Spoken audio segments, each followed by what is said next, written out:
এটা ছিল পুরীতে আমাদের তৃতীয় দিন। তৃতীয় দিনে সকাল সকাল আমরা বেরিয়ে পড়লাম বাসে করে সাইট সিন ঘুরতে। তো আমরা ওটিটিসির পাইনি, এটা হচ্ছে প্রাইভেট বাস ছিল, এসি বাসে করে আমরা সমস্ত জায়গাটা ঘুরতে গেছিলাম। তো ফার্স্টে গেলাম আমরা চন্দ্রভাগা। দিনের শুরুতেই আমাদেরকে ফার্স্টে সাইট সিন দেখালো চন্দ্রভাগা সি বিচটা। ওখানে ভালো করে ঘুরিয়ে টুরিয়ে দেখে টেকে নিয়ে মিনিট 5-7-এর মধ্যেই আবার ওখান থেকে আমরা সবাই মিলে বেরিয়ে পড়লাম হচ্ছে কোনারক সূর্য মন্দিরের দিকে। প্রথমের দিকে ওয়েদারটা খুব ভালো থাকলেও পরবর্তী সময় আস্তে আস্তে ওয়েদারটা এতটাই ডিস্টার্ব হয়ে ওঠে যে প্রচণ্ড রোদ্দুরের থেকে মেঘলা এবং মেঘলা থেকে বৃষ্টি, যার জন্য আমাদের কি হয়েছে চন্দ্রভাগা বীচটা আমরা ভালো করে দেখতে পেরেছি, কোনারক সান টেম্পলটাও খুব সুন্দরভাবে দেখতে পেয়েছি। কিন্তু যখন আমরা লিঙ্গরাজ মন্দির গেছিলাম ভুবনেশ্বরে, তখন থেকে প্রচণ্ড পরিমাণে বৃষ্টি শুরু হয়েছিল।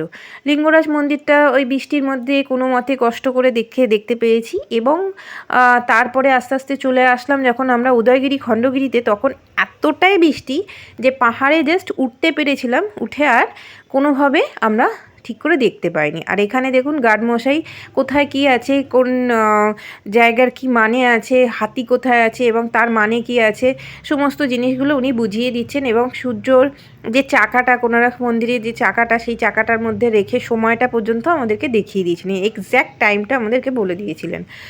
তো কোনারক সূর্য মন্দির দেখার পরে এবারে আমরা চলে গেলাম হচ্ছে যেমন বললাম উদয়গিরি খণ্ডগিরি, তারপরে লিঙ্গরাজ টেম্পল ভুবনেশ্বরের ওখানে দেখতে। কিন্তু ওই যে আমাদের ভাগ্যটা সেই সময় হয়তো সাথ দেয়নি, তো সেজন্য কি হয়েছে আমরা পুরোটাই বৃষ্টির মধ্যে কাটিয়ে দিয়েছি এবং বাসের মধ্যে কাটিয়ে নন্দনকাননে যখন আমরা গেলাম তখন অলরেডি 4টের বেশি হয়ে গেছিলো। তো যারা জানো যে নন্দনকাননে 4টের পর থেকে মোটামুটি ঢুকতে দেয় না, তো আমরা সেজন্য দেখতেও পারিনি। আমরা নন্দনকাননে গিয়ে যখন পৌঁছাই তখনও বৃষ্টি হচ্ছে, প্রচুর পরিমাণে বৃষ্টি হয়েছে, তো আমরা আর দেখতে পাইনি। আর কি করা যাবে, আনলাকিভাবে আমরা নন্দনকানন চলে এসেছি, দেখতে পাইনি। মেয়েটারও, আমার মিষ্টিরও খুব দেখার ইচ্ছে ছিল যে নন্দনকাননে কী আছে না আছে, আমাদেরও দেখার ইচ্ছে ছিল। এই দেখো উদয়গিরি, এরপর থেকেই কিন্তু প্রচুর বৃষ্টি শুরু হয়ে যায়, আমরা আর কিচ্ছু ক্যাপচার করতে পারিনি, আমি আর মিষ্টির বাবা মিলে। তো যাই হোক, মোটামুটি ভালো খারাপ দিয়ে পুজোর সময় আমরা গেছিলাম। হয়তো এখানে মা দুর্গাও চাইছিল যে তোরা ফিরে চলে আয়, তো সেদিনকারই আমরা রাত্রিবেলা বাসে করে চেপে আমরা বাড়ি ব্যাক করে চলে এসেছিলাম।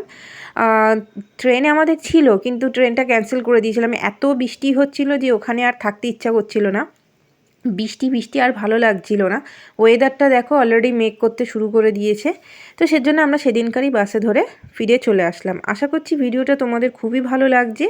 যদি ভিডিওটা ভালো লেগে থাকে অবশ্যই একটা লাইক করে দিও, বন্ধুদের সাথে শেয়ার করে দিও, আর কমেন্টে জানিও তোমরা কি এরকম সিচুয়েশনে কোনো সময় পড়েছো কিনা, এরকম বৃষ্টির মধ্যে পড়েছো কিনা উড়িষ্যায় যাওয়ার